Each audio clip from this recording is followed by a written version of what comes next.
Hey, Nikki Sanders here with Nikki Sanders Leadership Consulting. Welcome back to the More Than Social Work with Nikki Sanders YouTube channel. Today, we are in video 4, which is the 4th pillar in my leadership philosophy.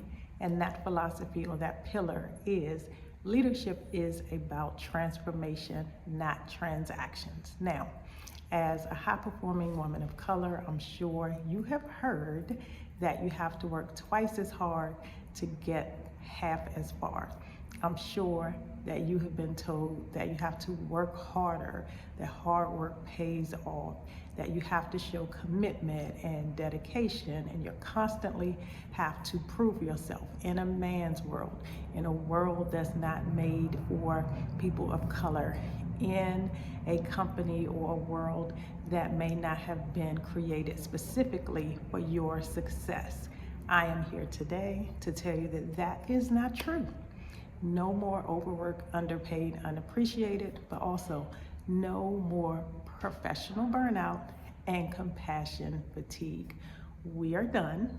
And so today I am going to talk with you about how to shift your leadership focus from just focusing on transactions to focusing on transformation. And that transformation is your transformation within you, as well as the transformation of your team and the transformation of your work culture, so that you all as a collective can attain sustainable success. So I've talked in the past about career fulfillment. We're going to shift and we're going to look at what sustainable success is and what sustainable success requires. So let me say this again. Leadership, true leadership, is about transformation, not transactions. So it's more than checking boxes. It's more than metrics. It's more than how many people are you supervising. It is about impact. It is about influence. It is about developing new leaders. The transformation that happens within you, within your team, within your workplace culture is what true leadership is all about. So let's jump in. Okay, so there is a difference clearly between transactional leadership and transformational leadership. And so I've said already, you're checking boxes. How much did you produce? How much time did you spend? What did you achieve? What did you accomplish, right? It's competitive.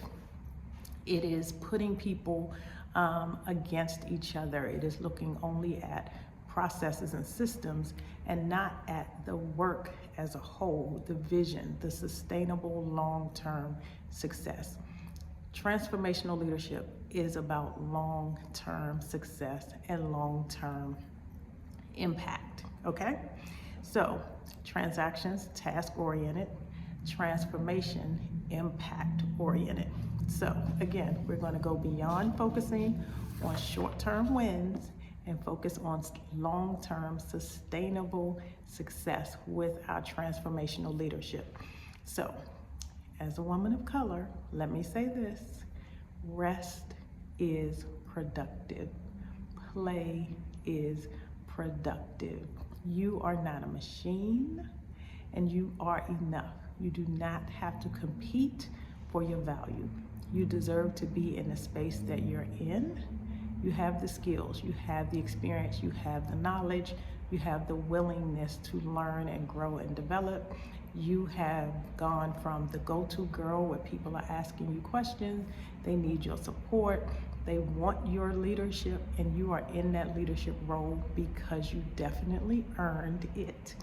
And it is time for you to accept your brilliance and your greatness and understand that you don't have to be the workhorse and constantly trying to prove yourself anymore. No more. Affirm, I am worthy. All right? So that's our first kind of mindset shift, right? So we're going to shift from having to do to being who we are. And transactional leaders are focused on just doing.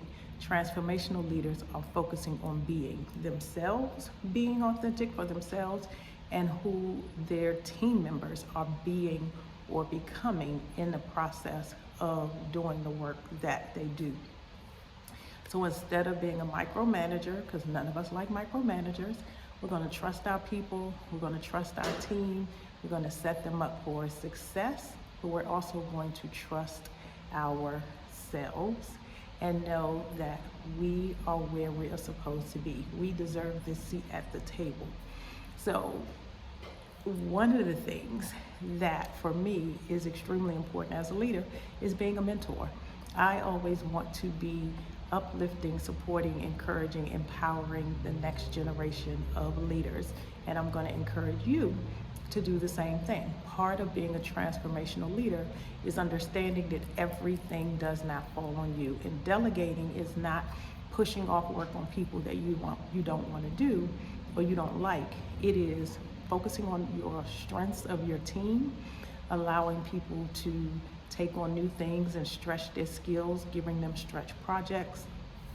But it also means that you are constantly developing and making sure that your team is learning and growing in the process, that their voices are heard, that their ideas are shared, that you implement what you can implement so that their workplace, they feel like they belong, they're a part of the team, but also because they do the work and they are experts as well in the work that they do.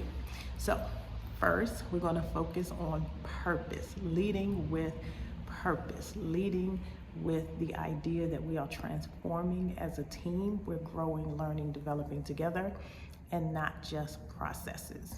The second mindset shift is a people-first approach. People first. You manage things, you lead people. So leadership is about leading people and understanding that the work gets done when you treat your people well. When you treat your people well, when you trust them, when you respect them, when you train them, when you support them, they want to do the work. Not just do the work for you, but do the work because they've taken pride in the work. If they know that you're supporting them and you have their back, they will do the same thing for you. So again, it's not about those transactions, it's about the transformation of us trusting each other and becoming a solid unit and working together towards a common goal. So make space for others to develop and practice their own leadership skills. So lead with purpose, not just focused on processes and metrics, and then take a people-first approach. Elevate and empower your team members. The third part is just what I said, focus on the long-term vision. You are a visionary. Focus on the sustainable success, the long-term vision, not just the short-term wins. Yes, we can crunch and cram and get a project out right now, but we can also develop the systems, the protocol, the processes, the trust, where we know each other. We understand what it takes to complement and excel, and we're working together. And again, we're building the next generation of leaders. So again, mindset shift number one, lead with purpose, have a people-first approach, and focus on the long-term vision and sustainable success. So no more, I have to prove myself. You've already proven yourself. We're going to go away from those transactions of staying late, skipping lunch, not taking vacations, doing your team members' work because you think you can do it better than they can, or you don't have time to teach and train them. You're going to do it all yourself. You're going to lead to burnout, and your team is going to resent you. On the flip side, if you're constantly micromanaging and not letting your team do the work and learn and grow and contribute, again, they're going to resent you. So you are going to trust your people. You're going to train them well. You're going to trust them to do the work that you are paying them to do, because they're paid to do a job. Let them do it, and you are paid to do your job, not everybody else's job. So do your job, which is leading people, being the visionary, setting the culture for your organization, your company, your agency. So you're going to go from being a doer to being a visionary leader, because a transformational leader is focused on the vision, not just focused on the tasks at hand. All right, now the last part of this, and hopefully you got all that and you have taken your notes. You've taken some time to think through some of the things. And actually, let me give you an example, right? So I had a staff person many moons ago who I am actually still close with today, that two things happened. One, I had to realize that I was giving her all of the work because she was doing the work well. So you don't want to overwork your good employees, one, but two, the more that I gave her to stretch her, the more that she met the challenge. And of course, when she left me, she went right into leadership, and she is now continuing to grow in her leadership journey. Because again, I was delegating not because it was work that I couldn't do or I didn't want to do, but because I was giving her the opportunity to shine. The same thing that someone did for me in my first leadership role. My supervisor was leaving, and she made the recommendation that I get the promotion. Then she told me to apply for the promotion. She helped me do my resume and showed me all of the ways that I was already doing the work. I had already been promoted once, but then she showed me in all the ways that I was already doing the work. So I always want to make sure I'm leading other people in the right direction and helping them lead. It's that ripple effect, right? It's the ripple effect. So lead as you climb. That's what I say. If you're gonna climb the ladder, bring somebody else with you while you are climbing the ladder. So as a leader, you are going to embrace mentorship and sponsorship of your team. You're going to build trust and authority with your authenticity, as well as with your engagement. Focus on your team as people. Get to know them, get to understand them, their strengths, not just the work that they're doing, but who they are as individuals and who they are as people. And then the third is, again, set your priorities with a focus on your long-term vision or your long-term impact, right? So let me say, embrace mentorship and sponsorship, build influence and connection and relationship through authenticity and engagement, and focus on the long-term success. So I would love to hear from you. Which one of these strategies is speaking to you most, calling your name? Or is there one leadership strategy or tip that you are going to try, you want to implement in the next week or two? I would love to know that. So drop that in the comments if there's a leadership strategy that you are going to try. Make sure you go back and watch videos 1 through 3 in this video playlist, because this is video 4.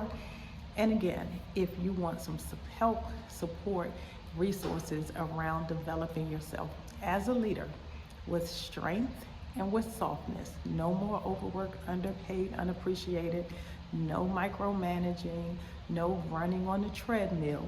We are going to lead with authenticity, strength, and softness as women of color. So this is Nikki Sanders with Nikki Sanders Leadership Consulting.